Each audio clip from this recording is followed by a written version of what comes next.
El día de hoy vamos a programar el método de la regla falsa. Este método es similar al método de la secante. Por medio de triángulos rectángulos, semejanza de triángulos rectángulos, obtengo el modelo de regla falsa. Usted lo ve aquí en azul. Y en la parte inferior tengo el modelo de la secante. Si yo hago un arreglo algebraico en el método de la secante, llego a la conclusión que se trata de la misma fórmula matemática del método de regla falsa. Bueno, entonces, si ambos comparten el mismo modelo matemático, ¿cuál es la diferencia? La diferencia estriba en que el método de regla falsa es un método cerrado y la selección de su intervalo es distinta a la selección de los valores iniciales del modelo de la secante. Vamos a ver el pseudocódigo del método de regla falsa. Itera lo igualo con 0, XR lo igualo con 0 y tengo un error que también le asigno el valor de 1.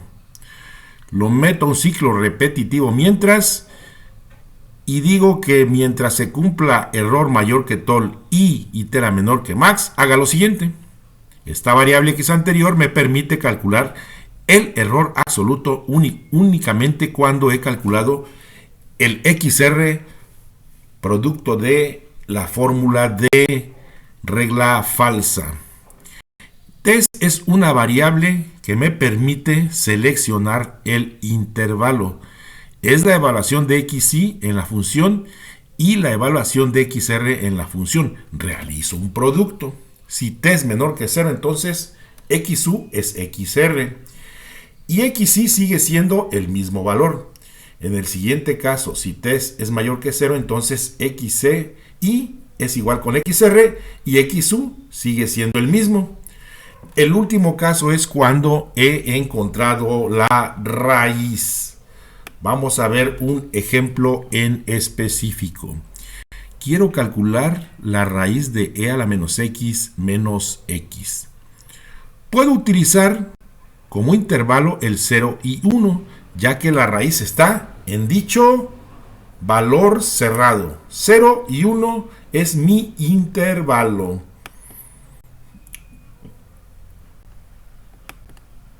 Voy a proceder a ver la codificación de este pseudocódigo en el lenguaje de programación Python. Aquí tengo la introducción de mi función, e a la menos x menos x. Necesito un valor inicial que le llamo xy y un valor final que le llamo xu. La raíz debe estar dentro de ese intervalo, ya que regla falsa es un método cerrado. Aquí tengo la declaración de la tolerancia, el número máximo de iteraciones, la igualación de itera con 0, XR le asigno el valor de 0, error le debo de dar un valor de 1 para que inicie el ciclo repetitivo while. Mucho cuidado con Python.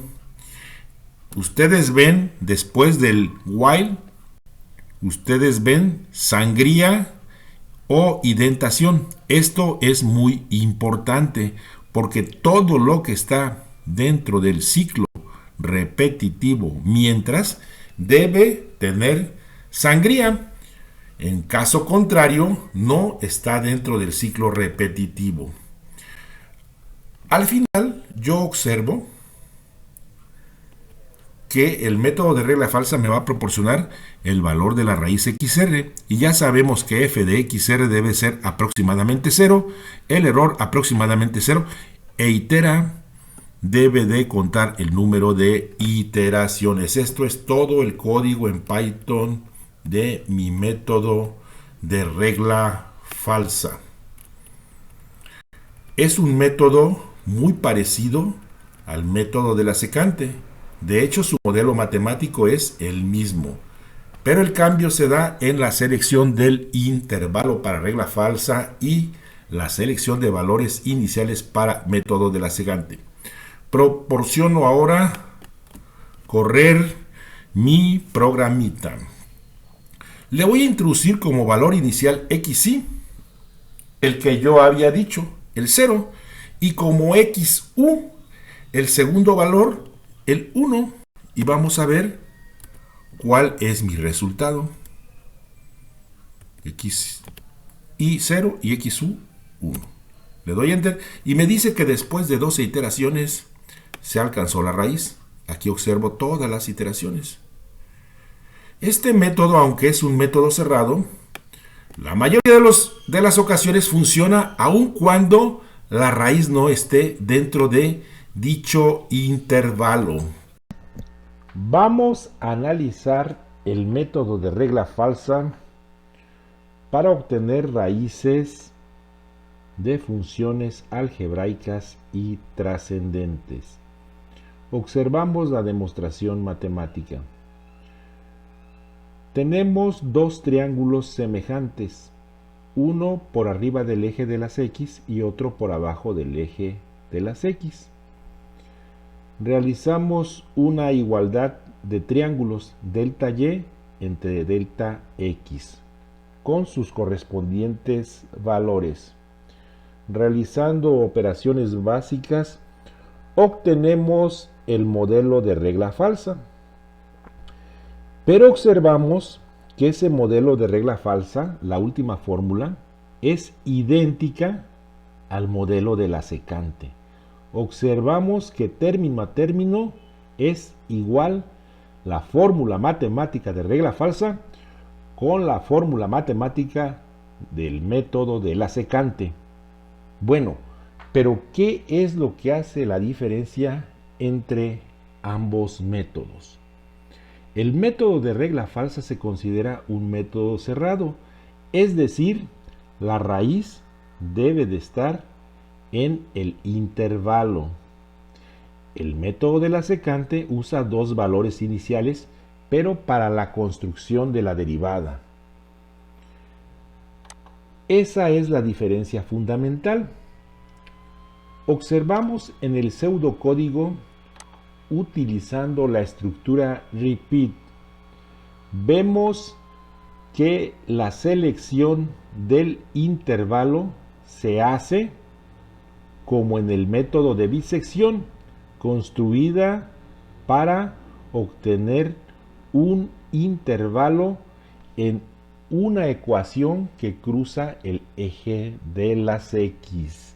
Entonces, la diferencia fundamental estriba en la selección del intervalo, nada más, porque el modelo matemático es exactamente el mismo. Vamos a ver ahora el método de regla falsa usando la estructura mientras o while. Aquí tenemos que tener mucho cuidado con inicializar la variable error, ya que la vamos a necesitar desde el inicio, porque la condición lógica en un while se realiza en el inicio. While error mayor que tol and itera menor que max do. Haga lo siguiente y hace exactamente lo mismo que hizo con la estructura repeat. Como ven ustedes, el while tiene delimitadores Begin en. El while realiza las operaciones dentro del ciclo cuando la condición es verdadera. Cuando la condición es falsa, te saca de dicho ciclo. La selección del intervalo se puede ver empíricamente analizando los cruces de la raíz. Procedemos ahora a analizar nuestro programa de cómputo. Bueno, pero antes necesitamos un ejemplo en específico. Vamos a plantear un problema. El problema que se va a plantear es la solución de la ecuación e a la menos x menos x igual con 0. observamos que hay una raíz entre 0 y 1. Procedemos a decir que nuestro intervalo va a ser 0, 1, por decir un intervalo. Ahora sí, abrimos nuestro programa de cómputo. Primero lo vamos a analizar con la estructura repeat. Abrimos y aquí tenemos el código de muchos programas que hemos construido que tienen que ver con el cálculo de raíces, tanto de funciones algebraicas como de funciones trascendentes. Aquí aparece el procedimiento de regla falsa y aquí aparece el repeat y el until. Aquí aparece el modelo matemático de regla falsa. Test f de x1 por f de xr es una variable que me va a determinar los valores del intervalo para la siguiente iteración. Procedo a correr mi programa. Y digo que el método que voy a escoger es el método 5, método de regla falsa. Límite inferior le doy 0 y límite superior le doy 1. Y me dice que en alrededor de 12 iteraciones obtiene la raíz. Debo observar que la evaluación de la raíz vale 0 y la aproximación del error también vale 0. Voy a volver a utilizar el método. Voy a utilizar un límite inferior y un límite superior que no engloben a dicha raíz. Por ejemplo, el 0 con el 1. Y observo que también me da como resultado la raíz que yo quería obtener. Me salgo de mi programita y ahora voy a abrir mi método de regla falsa, pero utilizando la estructura while o mientras. Abro mi programita. Aquí observo que está la estructura del while o mientras. Debo de tener cuidado en inicializar error, porque lo voy a utilizar en el análisis de la condición lógica cuando aparezca mi while. Observo mi programita y tiene sus delimitadores begin en dentro de la estructura repetitiva de while. Corro mi programa y le doy la opción número 5. Digo que el límite inferior vale 0 y límite superior vale 2. Y observo que tengo en 12 iteraciones la raíz de 0.567143 con una aproximación del error absoluto de 0 y con una evaluación de la raíz en dicha función de 0. Ahora voy a darle valores que estén fuera del intervalo de dicha raíz. La opción es 5. Límite inferior le doy 0.1 y límite superior le doy 0.2. Procedo a correr el programa y también me vuelve a dar la raíz. Esas son las curiosidades del método de regla falsa, cosa que en el método de bisección sería catastrófico. Si yo en el método de bisección le doy valores que no engloben la raíz, seguro que no me va a dar un resultado correcto. En método de regla falsa sucede lo contrario. Lo acabamos de visualizar en este programita. Este fue el método de regla falsa para cálculo de raíces, tanto de funciones algebraicas como de funciones trascendentes.